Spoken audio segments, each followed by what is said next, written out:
Salut les potos, on se retrouve aujourd'hui pour la revue de l'épisode 4 de Slow Leveling. Un épisode où il y a vraiment eu beaucoup d'action, on va se le dire, hein, et c'est normal parce que c'est l'épisode où Jinwoo est en train de faire du farming, si tu veux. Il est en train de farmer et tout, voilà quoi. Donc l'histoire de l'épisode, en gros, c'est que tu as Jinwoo qui tue des monstres par-ci par-là pour pouvoir évoluer, pour pouvoir progresser. Et c'est intéressant parce que c'est une autre approche, c'est que ça nous montre aussi le changement de mentalité de Jinwoo.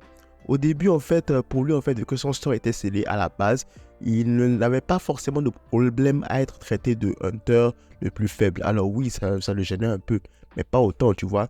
Alors que maintenant, ce qu'il est en train d'évoluer, il se rend compte de à quel point il était minable, en fait.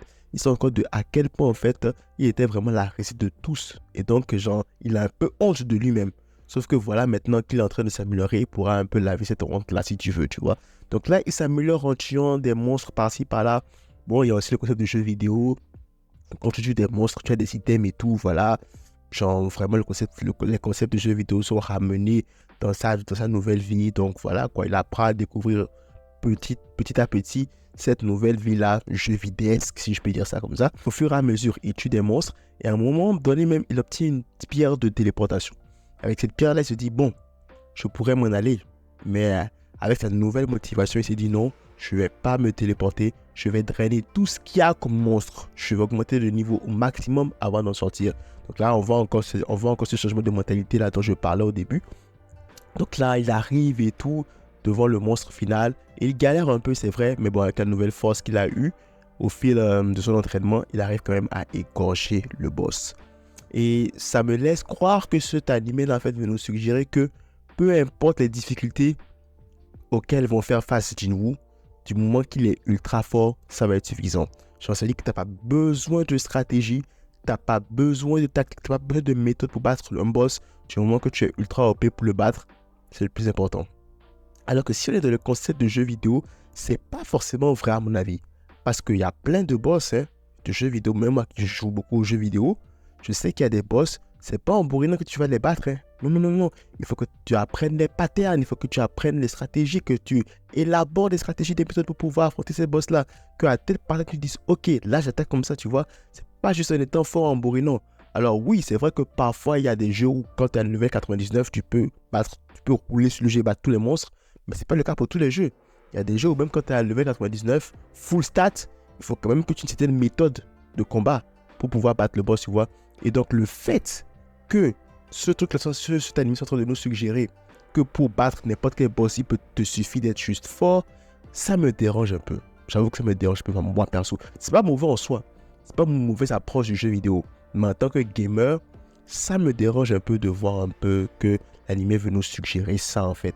Mais bon, comme je le dis encore, c'est pas mauvais en soi. C'est pas une mauvaise approche. Bref, donc avant d'arriver à la fin de l'épisode, parce que vraiment l'épisode en lui-même là, en fait l'épisode, la grande partie de l'épisode, pardon, aura consisté en l'entraînement complet de Jinwoo.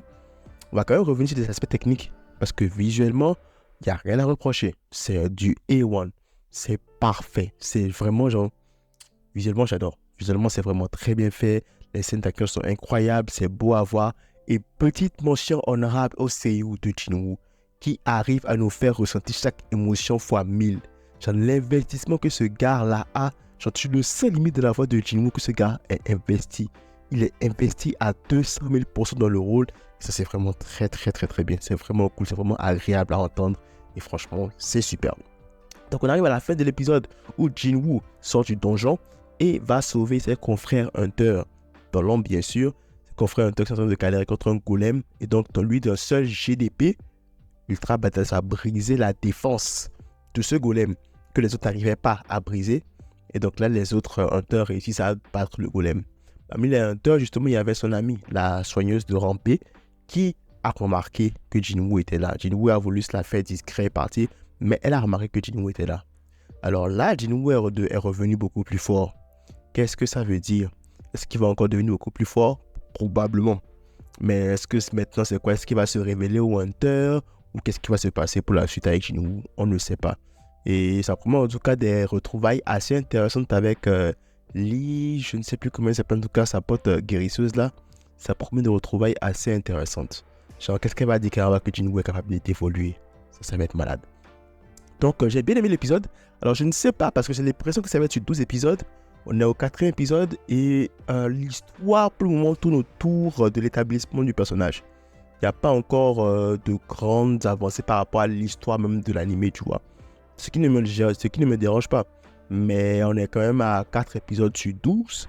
Et j'ai hâte de voir en fait comment ça va évoluer. Est-ce qu'on va passer la première saison à nous builder le personnage, ou est-ce qu'on va quand même un peu avancer sur l'histoire? En tout cas, peu importe, du moment que ça reste aussi intéressant que ça l'est, moi, ça me va. Voilà, c'est tout ce que j'avais à dire pour cette revue de l'épisode 4 de Solo Leveling. Comme d'habitude, je te dis des bêtises, n'hésitez pas à me le dire en commentaire. Si vous avez aimé la vidéo, n'hésitez pas à liker, ça fait super plaisir. Si vous n'êtes pas encore abonné, abonnez-vous, ça fait encore plus plaisir. Comme vous le savez, vous n'étiez pas obligé de regarder la vidéo, mais vous l'avez regardé, ça me fait encore plaisir. Merci beaucoup. On se retrouve très très vite pour une nouvelle vidéo. D'ici là, prenez tous soin de vous et de vos proches. C'est tout pour moi. À la prochaine.